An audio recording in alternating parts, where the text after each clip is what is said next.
TCS tax collected at source, eco को TCS काटना होता है किस अमाउंट से? वो अमाउंट जो सप्लायर को पे करने वाला है उस अमाउंट से। किस पर? नेट वैल्यू पर, मतलब जो भी सेल उसके थ्रू हुआ माइनस जो भी सेल रिटर्न हुआ। ठीक है। हाँ, कल एक गलती हो गया था, ये क्लियरिटी मुझे भी कभी कंफ्यूजन हो जाता है। देखिए समझ लीजिए, GSTR 7 TDS रिटर्न, ठीक है। जीएसटी के अंदर कौन फाइल करता है? टैक्स डिडक्टर, मतलब जनरली PSU या फिर गवर्नमेंट यूनिट। ठीक है। ये सर्टिफिकेट जो इशू होता है इसका वो होता है GSTR 7A में। कोई प्रॉब्लम? अब जो TCS है उसका रिटर्न होता है GSTR 8 TCS रिटर्न। ये कौन फाइल करता है? ECO, और इसका डिटेल आपको GSTR 2A में दिखेगा। साथ ही साथ इसका डिटेल भी GSTR 2A में दिखता है। ठीक है। उसके बाद एक TDS एंड TCS स्टेटमेंट भी होता है। ये आप जब जाइएगा रिटर्न सेक्शन में तो वहां आपको दिख जाएगा TDS TCS, वहां पे आपको या इसके लिए भी एक्सेप्ट करना होता है, तभी ये TDS और TCS आपके इलेक्ट्रॉनिक कैश लेजर में जाता है। तो ये तो आपका हो गया एक तरह से प्रैक्टिकल एस्पेक्ट जो आप प्रैक्टिस करिएगा या फिर आर्टिकल के दौरान देखा होगा आपने। ठीक है। अब ये जो गलती हुआ था कल, क्या हुआ था कि मैंने GSTR 7A इसके लिए कह दिया था, वो गलती हुआ था मुझसे। ठीक है। तो गलती के लिए माफी चाहता हूं। आइए आगे चलते हैं, अभी आपको क्लियर रहेगा। अब हर इश्यू को काटना है जो एजेंट नहीं है। एजेंट नहीं है कौन? इंडिया मार्ट वाला, जो कहता है बस मिलवा देता है, पेमेंट जानो तुम दोनों, सप्लायर रिसिपिएंट। ठीक है। तो वहां पे वो एज अ एजेंट काम कर रहा होता है, वहां पे उसको कोई मतलब नहीं है। ठीक है, कि सप्लायर और रिसिपिएंट पेमेंट कैसे किया। लेकिन जब इश्यू ही पेमेंट रिसीव करता है सप्लायर के बिहाफ पे और उसके बाद जब पेमेंट करता है सप्लायर को, उस केस में TCS सप्लाई होता है। बताया गया था, पेमेंट भी रिसीव हो उसके थ्रू सप्लाई हो तभी TCS काटना है। is required to collect an amount calculated at a rate not exceeding 1% as notified by government on the recommendation of council of the net value of taxable supply। net value पता है आपको, made through it, जो उसके through है। ये नहीं कि supplier अपने से कुछ बेच रहा है उस पर भी बोले TCS काटेगा ना, जो पोर्टल के थ्रू हुआ है उसके, मैंने जो प्लेटफॉर्म डिजिटल प्लेटफॉर्म के अमेजॉन के थ्रू हुआ है, फ्लिपकार्ट के थ्रू हुआ है, उसी सप्लाई का जो नेट वैल्यू होगा उस पर काटना है। ठीक है। Where the consideration with respect to such supply भी कौन कलेक्ट किया? ECO। कंसिडरेशन भी ECO ही कलेक्ट किया है तभी काटना है। अगर कंसिडरेशन ECO नहीं कलेक्ट किया है तो उस केस में ECO TCS नहीं काटेगा, इंडिया मार्ट एग्जाम्पल के लिए। The amount to collected is called a tax collection at source. ठीक है। अब यही सेम प्रोविजन IGST के अंदर है। ठीक है। वहां पे बोला गया shall collect tax at such rate not exceeding 2%। मतलब ये जो है मैक्सिमम TCS का रेट 2% हो सकता है। एट प्रेजेंट रेट क्या है? 1% अगर IGST के अंदर काटा जाए तो, और CGST SGST के अंदर अगर काटा जाए तो 0.5% CGST, 0.5% SGST। समझ गए? अभी एट प्रेजेंट 1% है। नॉट एक्सीडिंग 2% करने का मतलब हुआ 2% से ज्यादा नहीं होना चाहिए। ठीक है। और एट प्रेजेंट 1% नोटिफाइड है। ठीक है। नोटिफाइड इज 1%, लिखा भी हुआ है। Who is liable to collect TCS? अब इसके बारे में बार बार क्या पढ़ना। ठीक है। आपको पता चल गया कौन है? ECO, जो एजेंट नहीं है, समझ में आ गया। नेट वैल्यू पे काटेगा कब? जब कंसिडरेशन वही लेता है। तो ज्यादातर बुक में कभी कभी सेम ही पैराग्राफ अलग अलग तरीके से लिखा होता है। ठीक है। However, it is important to note here that practically issuer don't actually collect this amount from supplier। अब उसके बाद कलेक्ट तो करता नहीं है, करता क्या? काटता है। जो पेमेंट उसको देना है उससे काट लेता है। तो वही चीज कह रहा है कि प्रैक्टिकली ऐसा फील आपको नहीं हो रहा है कि कलेक्ट करे, कि आप इनकम टैक्स वाले TCS में क्या होता है, 10 लाख के ऊपर का कार है तो 1% और मांगता है वो कि आप लाइए 0.1% या 1% जो भी है, याद नहीं है मुझे, तो वो मांगा जाता है। ठीक है, कि 10 लाख का कार है प्लस 1,000 रुपया और लाइए, या 11,000 रुपया जो भी होता है, 11,000 रुपया और दीजिए, या 10,000 जो भी है 10,000 रुपया और दीजिए, मैंने 1,10,000 दीजिए, मैं 10,10,000 दीजिए, मैं TCS 10,000 रुपया कलेक्ट किया जाता है। लेकिन यहाँ पे क्या होता है, जब आप पेमेंट कर रहे हो सप्लायर को, उसका गुड का जो भी आपने कंसिडरेशन रिसीव किया है सप्लायर के बिहाफ पे, जब पेमेंट कर रहे हो तो उसमें से काटते हो, समझ।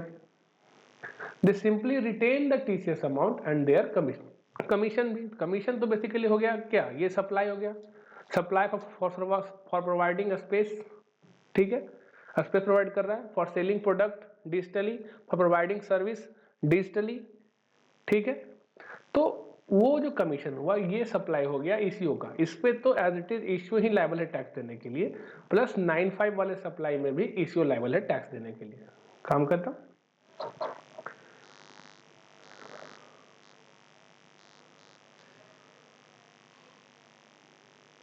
अब देखिए यहां पे क्या है, in case of multiple e-commerce model where a customer orders supply via issue 1 who in turn is indicated with issue 2 who has agreement with the supplier. In this case issue 1 will not have any GST information of the supplier. TCS is to be collected by the issue who is making payment to the supplier for the particular supply happening through it, which is in case issue 2। नहीं समझे? तो मुझे ये supplier है, ठीक है, ये है ईसीओ 1, माने ये इस पे रजिस्टर्ड है, ठीक है। लेकिन जो कस्टमर जो है वो इंटरेक्ट किया है ईसीओ 2 के साथ, ये आप है कस्टमर, आप इंटरेक्ट किए ईसीओ 2 के साथ, ठीक है। तो टीसीएस कौन काटेगा, सवाल आता है, कौन काटेगा? तो मैंने उल्टा लिख दिया, इसने उल्टा लिखा है, ठीक है, ऐसा समझिए, ईसीओ 1 ईसीओ 2, ठीक है। इसका करना है कि इश्यू 1 ये है, इश्यू 2 ये है, कस्टमर के बेस है, ठीक है। इश्यू 1 ये है, इश्यू 2 ये है। तो सप्लायर का कंसिडरेशन कौन पे करेगा, इश्यू 2, इश्यू 2 जो कंसिडरेशन पे करेगा सप्लायर को वो टीसीएस काटेगा, इश्यू 1 को टीसीएस नहीं काटना। समझ में आ गया? सप्लायर को जो पेमेंट करेगा फाइनली वो टीसीएस काटेगा, क्यों? क्योंकि इश्यू 1 के पास इसका कोई डिटेल नहीं है, उसके पास इश्यू 2 का डिटेल है। समझ में आ गया? तो टीसीएस काटेगा इश्यू 2, फाइनली जो सप्लायर को पेमेंट कर रहा है वो कौन है, इश्यू 2। ये कलेक्ट करेगा हो सके इससे, और ये देगा इसको, और ये देगा इसको। समझ गए? अ composition tax payer can not make supply of service through an issue. अब जो कंपोजिशन टैक्स पेयर है वो सप्लाई ऑफ सर्विस नहीं दे सकता है इश्यू के थ्रू, ठीक है। हमारे composition tax payer can make supply of good through issue. As a corollary, TCS can be collected only in respect of supply of good made by the composition taxpayer through an issue। समझ गए? तो एक composition tax pair supply of service नहीं दे सकता issue के through, उस case में उसको नॉर्मल रजिस्ट्रेशन लेना होगा, कंपोजिशन से बाहर आना होगा, रेगुलर स्कीम में आना होगा। लेकिन सप्लाई ऑफ गुड्स वो कर सकता है, और सप्लाई ऑफ गुड्स करता है इश्यू के थ्रू, तो टीसीएस कलेक्ट करना है in respect of supply of goods. समझ गए? सिर्फ और सिर्फ टीसीएस नोटिफाइड 0.5%, समझ गए। CGST 0.5%, SGST 1%, IGST in case of inter state. Net value को पता चल चुका है क्या होता है, ठीक है। TCS elected 1% on net value of taxable supply. Net value of taxable supply mean aggregate value of taxable supply of goods or service or both other than the service on which entire tax is payable by issue under section 95।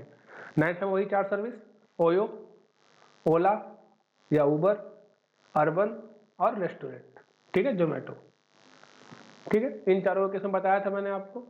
इनमें से 2 का case ऐसा था कि registered हो चाहे unregistered हो, उसी को टाइम तो रेस्टोरेंट वाला था और अर्बन उबर कंपनी वाला था। जबकि अर्बन कंपनी और ओयो वाले में क्या था, अगर रजिस्टर्ड है, मैं लाइबल फॉर रजिस्टर्ड है, 20 लाख के ऊपर टर्नओवर है, 10 लाख के ऊपर टर्नओवर है उन 4 स्टेटों में, स्पेसिफाइड कैटेगरी स्टेट में, तो उस केस में 10 लाख था। अगर उससे ऊपर है टर्नओवर तो उस केस में लाइबल होगा सप्लायर ही, ईसीओ नहीं होगा, ठीक है।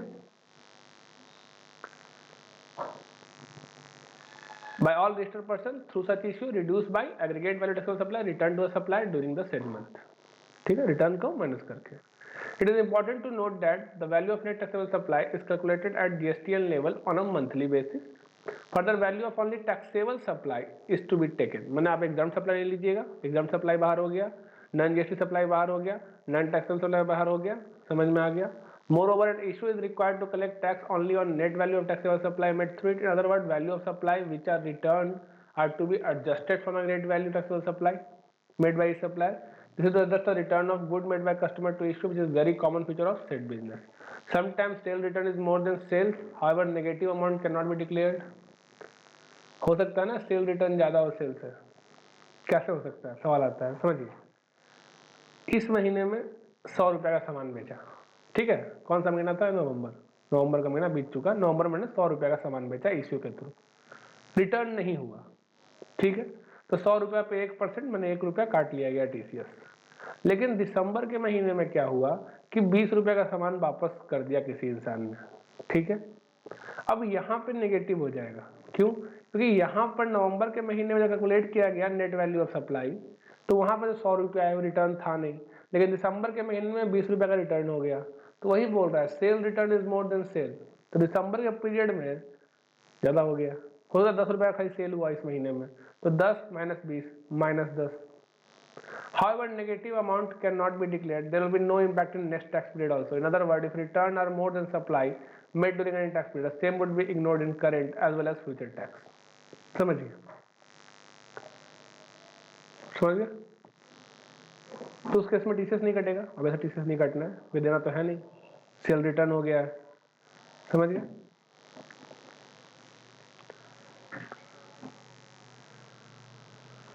तो फिर क्या होगा, जनवरी के महीने में क्या ये -10 लेके जाइएगा, नहीं, जनवरी के महीने में फिर माइनस नहीं जाएगा, वहां पे अगर 50 रुपए का सेल हुआ तो यहाँ टीसीएस कट जाएगा 5 पैसा, 50 पैसा, 5 नहीं, ठीक है, तो वहां पे टीसीएस कट जाएगा, वही कह रहा है there will be no impact in next tax period also. In other words, if return are more than supply made during any tax period, the same would be ignored in current as well as future tax period.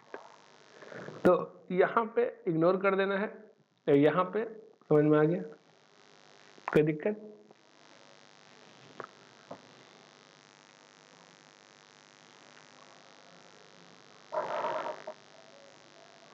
If two supply A and B are making supply through an issue, the net value taxable supply would be calculated separately in respect of A and B. Supplier दोनों अलग supply अलग calculate होगा. If the value of return supply is more than supply made on behalf of any of such supplier during any tax period, the same would be ignored in his case. समझ गए, ignore कर दिया जाएगा। इसका मतलब कि आपका TCS नहीं काटेगा, ऑब्वियस सा बात है, उस मंथ में टीसीएस नहीं काटेगा, लेकिन ऐसा नहीं है कि जो नेगेटिव आया उसको नेक्स्ट मंथ में आपको सेट ऑफ करने के लिए बोलने लगेगा, नहीं इस महीना में माइनस करो, ये कैरी फॉरवर्ड हो जाएगा, ये कैरी फॉरवर्ड नहीं होगा, समझ गए?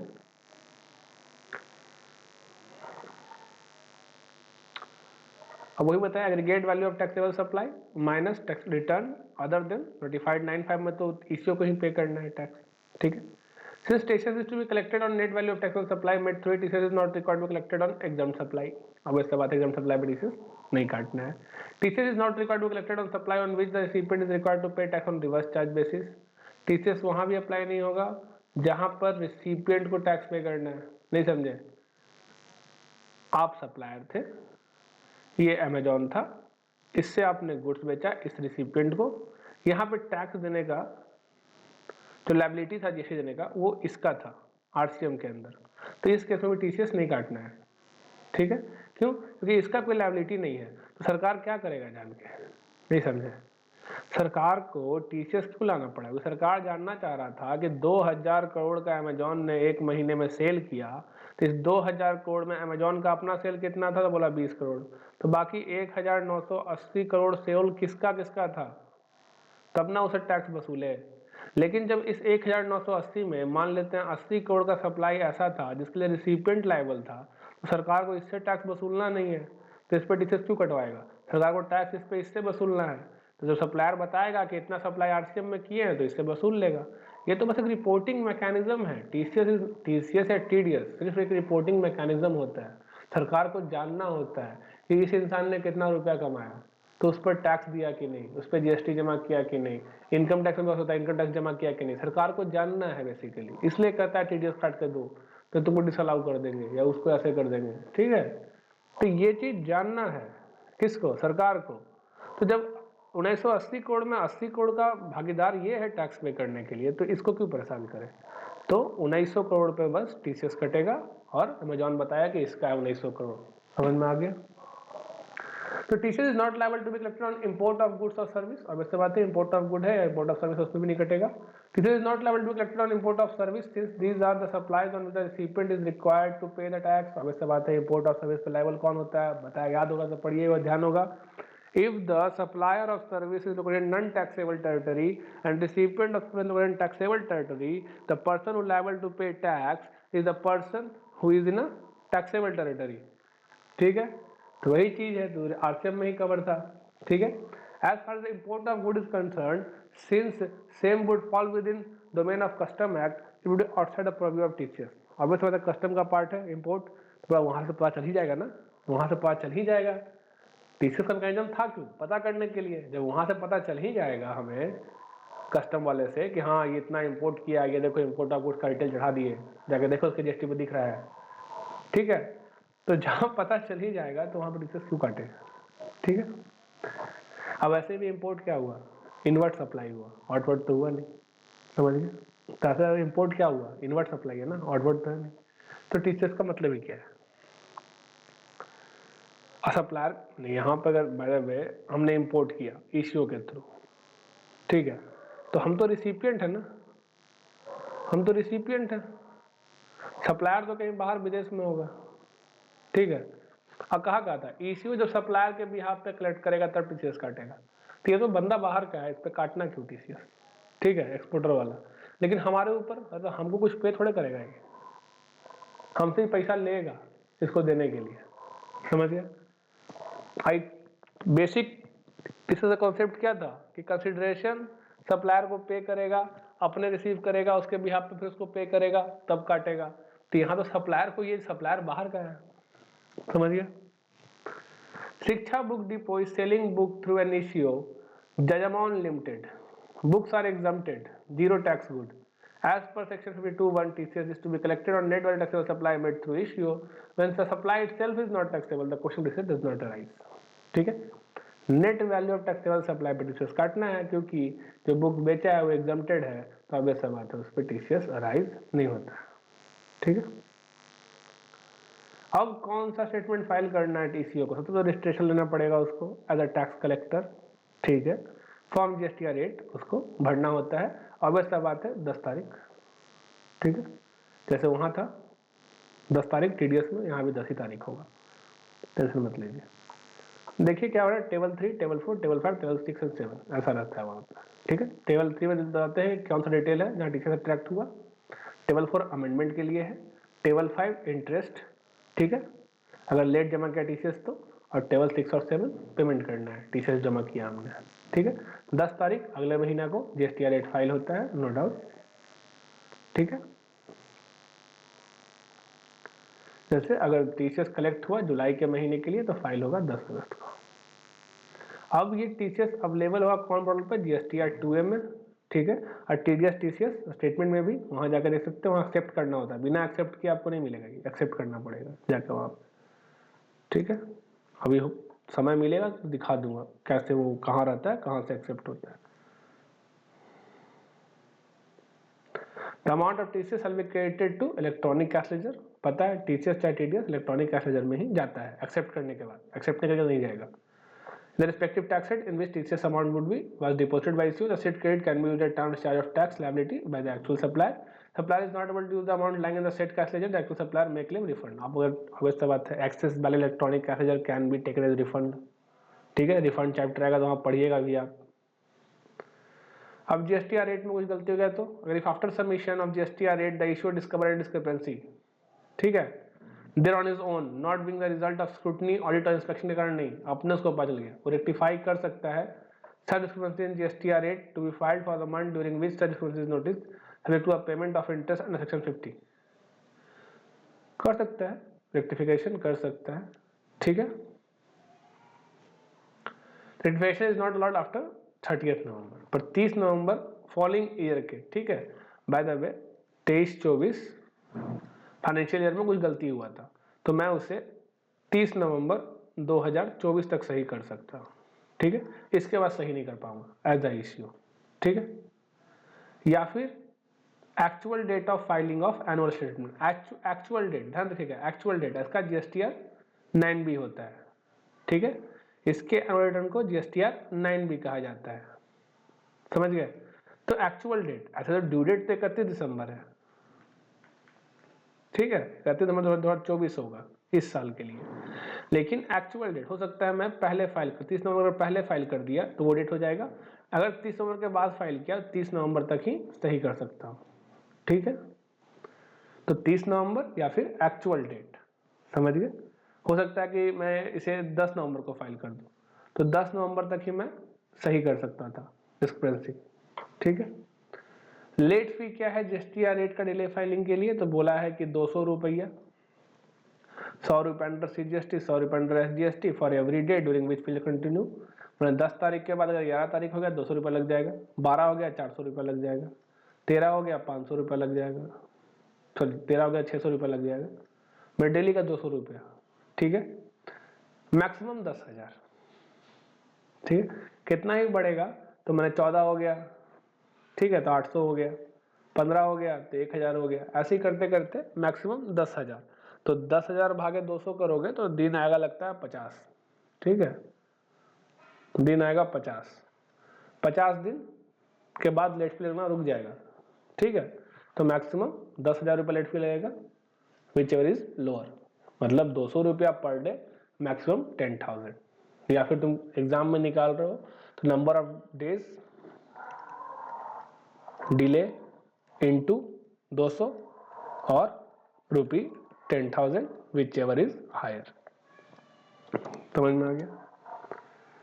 Weather nil GSTR eight need to be find, ठीक है, कोई नील जीएसटीआर रेट भरना है तो filing of GSTR eight for every tax payer is not mandatory, तो अगर नील है तो नहीं फाइल करना। ठीक है, issue is required to file GSTR eight for a particular taxpayer only when goods are supplied through such issue and they have collected any TCS during the said tax period or they have to amend any detail, कोई amend करना है तो in earlier return on their own or on account of any detail rejected by the supplier, फिर accept करना होता है, supplier को accept करना होता है, रिजेक्ट करना होता है। तो अगर सप्लायर एक्सेप्ट कर लेगा तो कोई दिक्कत है, पर सप्लायर रिजेक्ट कर देगा तो उस केस में वो रिटर्न भर सकता है। ठीक है, तो अगर नील रिटर्न है तो कुछ भरने की जरूरत नहीं है। If you does not have any TCS liability in particular tax period and also there is no transaction that has not auto-populated in table 4 of GSTR 8 of that particular tax period due to rejection of TCS, ठीक है, अगर वो reject करेगा table 4 auto update हो जाता है। ठीक है, जीएसटीआर रेट का, अगर वो रिजेक्ट नहीं करता है तो कोई दिक्कत नहीं है। समझ गए। तो अगर रिजेक्ट कर नहीं करता है तो उस केस में supplier indicated credit received table filing in form statement will not be mandatory for set tax period. तो जीएसटीआर रेट अगर नील फाइल करना है कोई दिक्कत नहीं है, तो कोई जरूरत नहीं है फाइल करने का। ठीक है, मैंडेटरी नहीं है हर महीना फाइल होना। Maximum time limit for furnishing Form GSTR rate. Maximum time limit up to which issue can furnish Form GSTR rate is 3 years from the relevant due date of filing such a statement. This time limit can be set by government for an issue or a class of issue to such condition restriction as may supply the rate. ठीक है,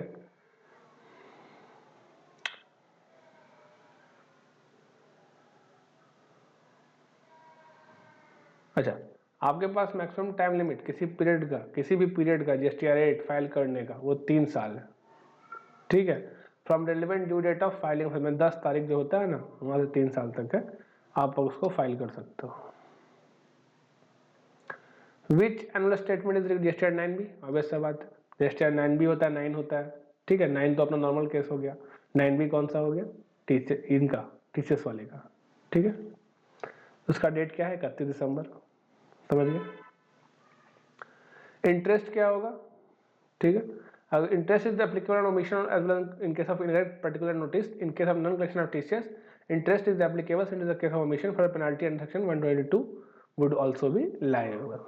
ठीक है, TCS is to be collected once supply has been made through the issue and where the business model is that consideration is collected by the issue, वही same line के issue collect काटेगा irrespective of actual collection of the consideration। ठीक है, अगर business model ऐसा है कि issue collect करेगा टैक्स, उससे मतलब नहीं एक्चुअल कलेक्ट किया कि नहीं किया। ठीक है,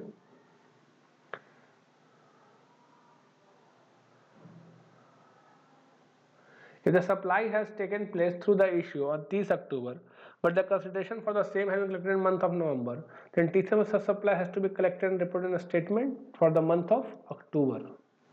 ठीक है, नहीं समझे, सप्लाई अक्टूबर में हुआ लेकिन पेमेंट नवंबर में मिल रहा है, तो at the time of payment नहीं, at the time of supply. समझ गए, at the time of supply ये जो सब टीसीएस रिटर्न भरेगा इस सप्लाई के लिए, इस सप्लाई के लिए जो टीसीएस रिटर्न भरा जाएगा वो अक्टूबर महीने में भरा जाएगा। फर्क नहीं पड़ा पेमेंट कब रिसीव होगा। ठीक है, अगर मॉडल ऐसा है कंसिडरेशन आप ही रिसीव करिएगा सप्लायर के बिहाफ पे, तो आप जैसी सप्लाई हुआ आपके थ्रू, अमेजॉन जैसी सप्लाई करेगा सामान मेरा, वैसे ही वो टीसीएस काटेगा। ठीक है, उस मंथ में ही काटेगा, उस मंथ में ही जमा करेगा टीसीएस को। भले कंसिडरेशन बाद में मिलेगा, कैश ऑन डिलीवरी है, नवंबर 10 को मिला पेमेंट, नवंबर 10 को इसको पे करेगा, कोई फर्क नहीं पड़ रहा।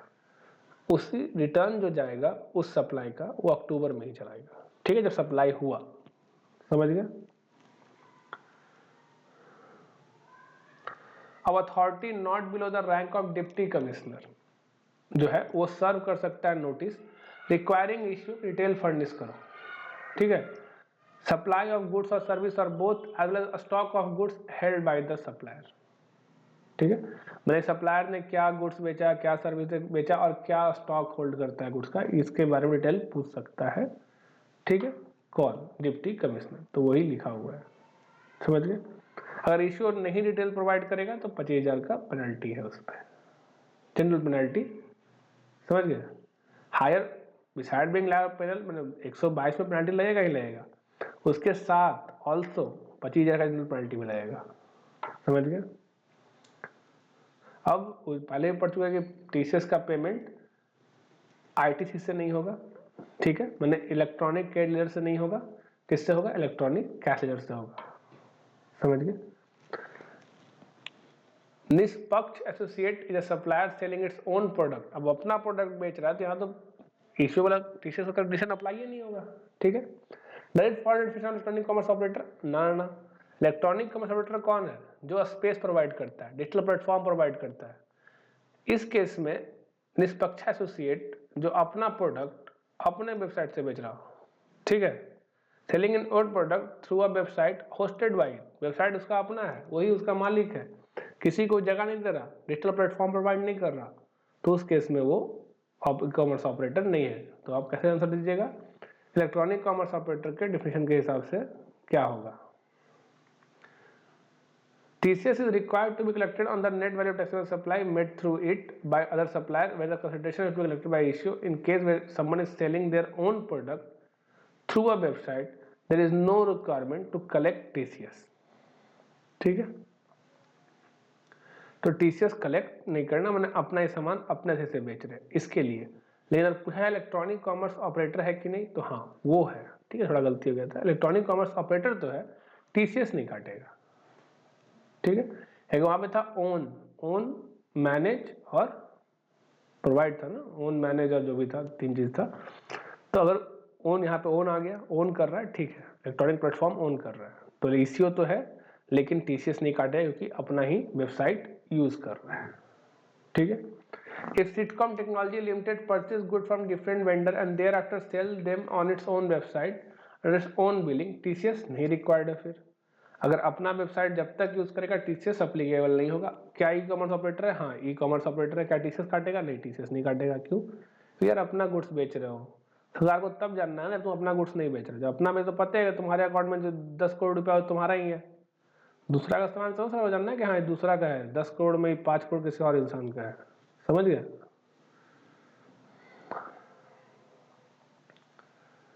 As seen earlier, supply of restaurant service other than service supplied by restaurant eating joint located at specified to be 7500 रुपया।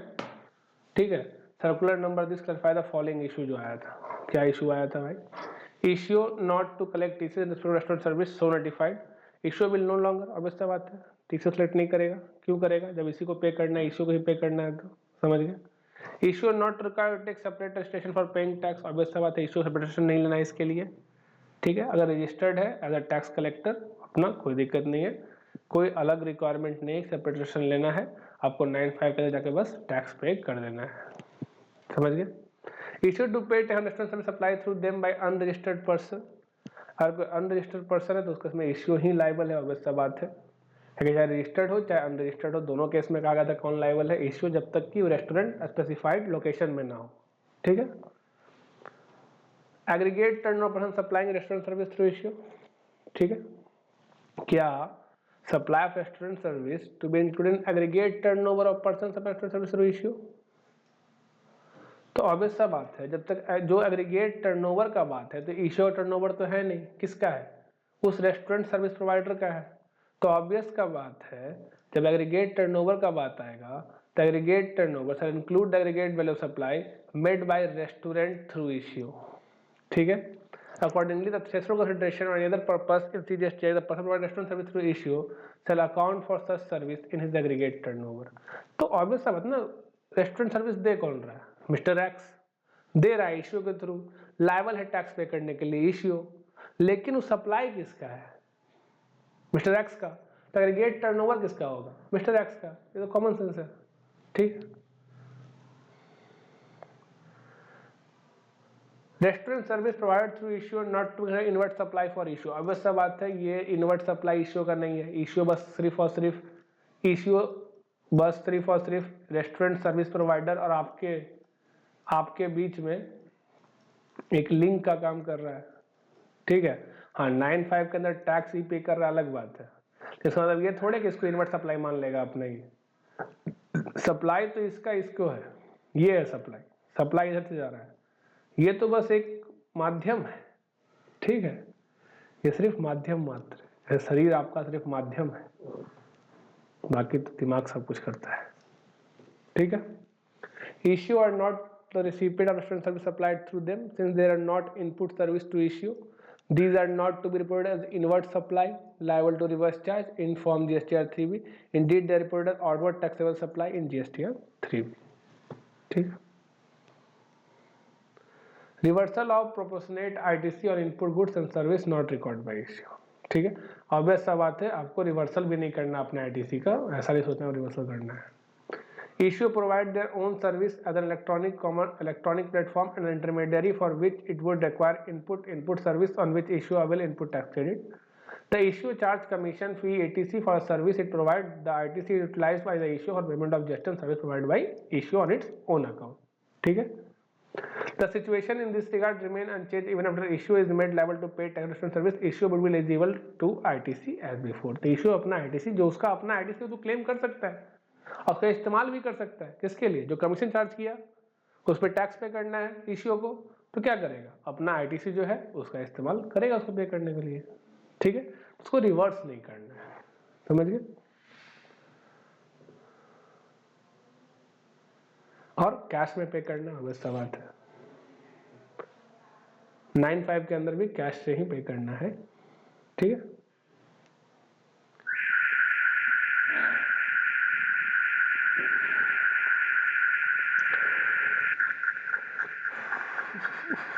समझ में आ गया? कोई दिक्कत? GST is to be paid by supplier on service not notified section 9(5) supplier. अब जो 9(5) notify नहीं है और इश्यू के थ्रू सप्लाई हो रहा है तो उस पर जीएसटी कौन पे करेगा? सप्लायर जैसे ही टीसीएस रिटर्न भर देगा, ठीक है, इश्यू सप्लायर के क्या हो जाएगा? सप्लायर के 2A में दिखने लगेगा, ठीक है, कि हाँ इतना अमाउंट का सप्लाई था उसके लिए इतना टीसीएस हुआ। अब भाई साहब तुम कम से कम इतना पे तुमको जीएसटी तो भरना पड़ेगा सप्लायर को। समझ में? कौन भरेगा जीएसटी टैक्स? सप्लायर, ठीक है। अगर 9(5) के अलावा कोई और सप्लायर टैक्स कौन भरेगा? Supplier, no doubt. Restaurant service के लिए इनवाइस कौन इशू करेगा? ईसीओ, समझ गए। Billing in restaurant service and good service other than restaurant service being sold by restaurant to a customer under same order, ठीक है। हो सकता है कि और भी गुड्स और सर्विस कुछ दे रहा हो, कौन? ठीक है। There come situation where restaurant service and goods और service other than restaurant service are sold by restaurant to a customer under same order same है, ठीक है।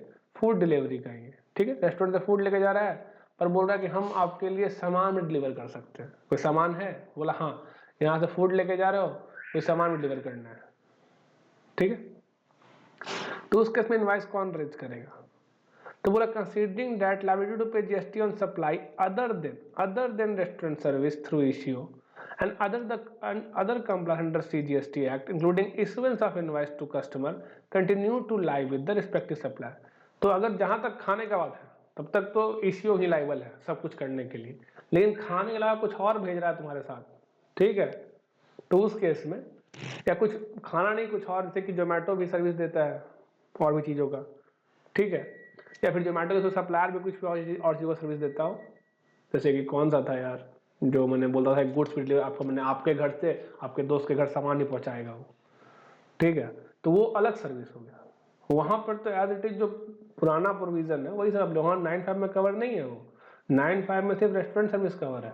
तो वही बोल रहा है अदर देन रेस्टोरेंट सर्विस अगर प्रोवाइड करता है रेस्टोरेंट सर्विस प्रोवाइडर इश्यू के थ्रू, तो उसके लिए तो वो अपने लायबल है, ठीक है। उस केस में advisor issue raise separate bill on restaurant service in such case the issue provide other supply to a customer under the same order, ठीक है। अब है रजिस्ट्रेशन रिक्वायरमेंट, ठीक है। रजिस्ट्रेशन रिक्वायरमेंट में कुछ नहीं है, फॉर्म है, खुलेगा, जाओगे वहां पे, समझ गए। तो every issue is required to collect tax under section 52 as well as issue is required to pay tax under section 95 are required to obtain registration compulsory registration है उन लोग को, ठीक है। further following special procedure has been laid down for registration of issue liable to collect TCS।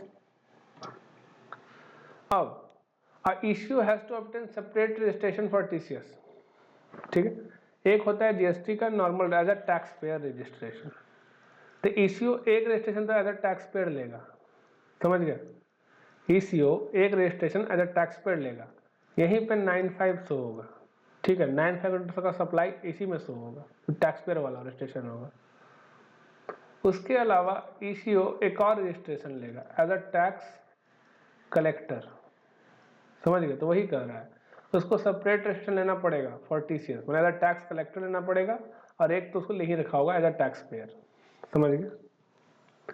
अब ये application का process है, ठीक है। वो जो एप्लीकेशन फाइल करेगा 3 दिन में मिल जाएगा, पार्ट ए भरेगा फिर पार्ट बी खुल जाएगा, सेम प्रोसेस है जो नॉर्मल सिस्टम में था कि पार्ट ए भरेगा, नॉर्मल डिटेल भरेगा, पैन देगा, उसके बाद पार्ट बी में जाकर पूरा डिटेल भरेगा और उसका रजिस्ट्रेशन उसको मिल जाएगा, ठीक है। कोई दिक्कत। अब ये है registration requirement of supplier making supply of goods और सर्विस थ्रू इश्यू। अब जो सप्लायर जो है जो इश्यू के थ्रू सप्लाई कर रहा है उसके लिए क्या रिक्वायरमेंट था, तो हम लोग को याद होगा गुड्स से केस में तो कंपलसरी है, ठीक है। पर्सन में supply of goods through an issue is required to collect tax at source and section 52 are required to obtain registration mandatorily. लेकिन सप्लाई ऑफ सर्विस के केस में कहा गया था 9(5) को छोड़ के, ठीक है, अगर इश्यू के थ्रू सप्लाई करता है कोई भी सर्विस तो उस केस में कहा गया था अगर अमाउंट नहीं एक्सीड कर रहा 20 लाख या 10 लाख एज द केस में भी, मिजोरम, त्रिपुरा, मणिपुर, नागालैंड इन चारों में 10 लाख है तो रजिस्ट्रेशन नहीं लेना है, अन्यथा रजिस्ट्रेशन कंपलसरी है कब, जब 20 लाख पार कर जाओगे, ठीक है, समझ गए। Person making supply of service other then service specified under section 95 through an issue who is required to collect TCS under section 52 and having an aggregate turnover not exceeding an amount of 20 lakh or 10 lakh, ठीक है, are exempted from obtaining registration. तो service के case में limit available था 20 लाख 10 लाख का, पर goods के case में ये लिमिट खत्म हो गया, पर अदर देन 95, ठीक। Thus, the threshold limit of 20 lakh or 10 lakh is applicable in case of person supplying service other than those defined under 95 through an issue, otherwise liable to collect TCS, ठीक है। Since such supply are not liable for registration, issue are not required to collect additional supply of service being made by such supplier through their portal, समझिए। Sudhakar Saloon Service is engaged in providing saloon service through an electronic commerce platform owned by Jacom Technology। क्या salon service 95 में cover है? नहीं cover है, ठीक है। Since Sudhakar Saloon Service is supplying service other than notified service through the e-commerce platform owned by Jacom Technology, it is exempted from obtaining compulsory registration। obvious सा बात है, ठीक है। Since aggregate turnover has not yet crossed threshold limit, अब aggregate turnover पार नहीं किया, compulsory registration को लेना नहीं है क्योंकि सर्विस है, गुड्स तो है नहीं, समझ गए। नोटिफाइड सर्विस भी नहीं है, consequently it is unregistered under GST, thus Jacom Technology is not required to collect TCS on supply of service being made by Sudhakar Saloon Service through its portal। Service के case में limit है, अगर registered नहीं है, unregistered person supply कर रहा है service किसके थ्रू, इश्यू के थ्रू, तो वहां पे कोई टीसीएस का प्रोविजन नहीं है, ठीक है। 95 में तो लाइबल ही इश्यू है तो कोई दिक्कत नहीं है, समझिए। जब रजिस्टर ही नहीं है तो टीसीएस का चाहिए, सरकार को जानना है ना बस, लेकिन वही गुड्स रहेगा तो कंपल्सरी रजिस्ट्रेशन है, तो रजिस्टर होना पड़ेगा, ठीक है, रजिस्टर हुआ तब टीसीएस काटेगा, तब सरकार को पता चलेगा। तो सर्विस में क्या है कि सरकार बोला ठीक है 20 लाख तक छूट दिया सर्विस में हमने, कोई दिक्कत नहीं है, 20 लाख तक है तो रजिस्ट्रेशन लेने का जरूरत उसको नहीं है, समझ गए। तो बोला सर टीसीएस मत काटो, नहीं जानना है, कम कमा रहा है तो उसको जान ले, ठीक है। अब person making supply of service notified under section 95 के लिए क्या कहा गया, अगर आप इश्यू के थ्रू 95 वही ओला उबर अर्बन और जोमेटो, ठीक है, such person will be entitled for threshold exemption for registration of 20 lakh 10 lakh, तो उनके लिए भी एग्जाम्पशन है, 95 वाले के लिए एग्जाम्पशन है, क्योंकि पता हुआ जब पढ़ रहा था तो बी और सी में क्या था, वहाँ लिमिट था, वहाँ 20 लाख का लिमिट था, 10 लाख का लिमिट था। अगर लायबल फॉर रजिस्ट्रेशन है तो उस केस में वही लायबल है टैक्स पे करने के लिए, अन्यथा इश्यू लायबल है टैक्स पे करने के लिए, तो वही कह रहा है, समझ गए कि ये जो ऊपर पड़ा अदर देन, ठीक है, तो इसमें वो भी इंक्लूड कर लो, पर अलग इसलिए करना पड़ा क्योंकि यहाँ पे था issue who required to collect tax, अगर उससे सर्विस दे रहा है, यहाँ पे issue is liable to pay tax, issue ही लायबल है पे करने के लिए, ठीक है 95 में। तो उन सर्विस के लिए अलग से बता दिया कि आपको 20 लाख और 10 लाख का छूट यहाँ भी है, ठीक है, रजिस्ट्रेशन का जरूरत नहीं है। तो मैंने सर्विस के केस में मोटा मोटी सर्विस के केस में अगर 20 लाख क्रॉस नहीं किया और 10 लाख क्रॉस नहीं किया मणिपुर, त्रिपुरा और मिजोरम, नागालैंड में, तो उस केस में आपको रजिस्ट्रेशन नहीं लेना है एज अ सप्लायर, इश्यू से सप्लाई करने के लिए, ठीक है, अन्यथा आपको रजिस्ट्रेशन लेना पड़ेगा जब क्रॉस कर जाइएगा। तो हो गया खत्म, चले। जो आपको दिखाना था ना, रुकिए एक सेकंड, देखिए यही होता है आपका TDS credit, TDS TCS credit received, यहाँ पर दिखेगा, यहाँ पर आपको एक्सेप्ट करना होता है, नीचे देखिएगा total accepted, total accepted value, यहाँ पे आप एक्सेप्ट करते हैं तो उस केस में आपको फिर वो क्रेडिट इलेक्ट्रॉनिक कैश लेजर में कर देता है, समझ में आ गया। तो यही स्टेटमेंट है TDS TCS credit received. Return में जाइएगा, रिटर्न में दिखेगा, वहाँ पे आपको मिल जाएगा, ठीक है। तो खत्म करता है।